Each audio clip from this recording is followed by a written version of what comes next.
Jama'a barkamu da warhaka, yau ga mu a Hamburg. Hamburg shine birni na biyu mafi girma a Jamus. To gari da ya waye na ce bari in tashi in shirya in kai ku yawo cikin Hamburg. Wannan ba shi bane karo na farko zuwa Hamburg. A yanzu dai bari in tashi in kai ku wani waje da nake son zuwa idan na shigo Hamburg. Kamunan mun fito cikin unguwar da muka sauka, muna tafiya a hankali za mu je mu shiga bus tukunna, daga nan kuma mu shiga jirgin ƙasa. Kamar dai da kuke gani ƙasa ko ina a jiƙe, yau an mana ruwa, yanayin namu sai hamdala.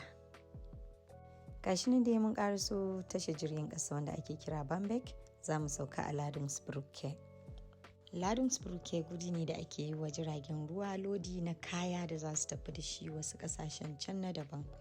Ko kuma mutane da suke zuwa su shiga jirgin ruwa a ɗan zagaya da su cikin gari, duk a Ladungsbrücke ake yin wa'innan abubuwan.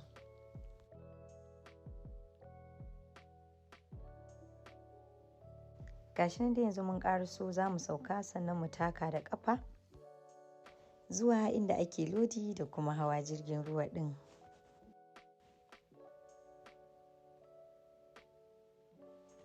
To ga mu dai mun ƙaraso Ladungsbrücke, wa'innan makullai da kuke gani masoya ne suke zuwa musamman nan wajen su kulla soyayyarsu. Ga wani jirgin nan ma an loda shi da jama'a zai tafi. Shi kuma wancan ya ma gama lodi ya tafi abinsa. To daga nan dai za mu taka kuma zuwa gaba. Inda za ku ga wannan jirgin shi yanzu yake dawowa, mutane suna saukowa daga ciki. Wannan kuma da kuke gani jirgin 'yan fashin teku ne, wato pirate ship. An mai da shi gidan tarihi inda za ka iya shiga ka gani wa idanuwanka abubuwa, sannan a ƙasansa kuma akwai gidan abinci inda mutum zai iya shiga ya ci abinci idan yana jin yunwa. A nan gaba kuma za ka ga wannan gini wanda ake kira da Elbphilharmonie. Elbphilharmonie gini ne mai matuƙar kyau, ana shiga ciki saboda daga ciki ma za ka iya hango nesa ko kuma ka hango duka abubuwa dai daga sama. In ka shiga Elbphilharmonie za ka iya daga sama kai hangen nesa, kamar da kuke gani akwai mutane haka kuna ganin su ƙananu. Za ka iya bidiyoyi, hotuna ma kanka dai irin na ajiyewa na tarihi, amma kar ka sake kai wa mutane ko ma'aikatan ciki bidiyo kuma ka zuba kafafen sada zumunta.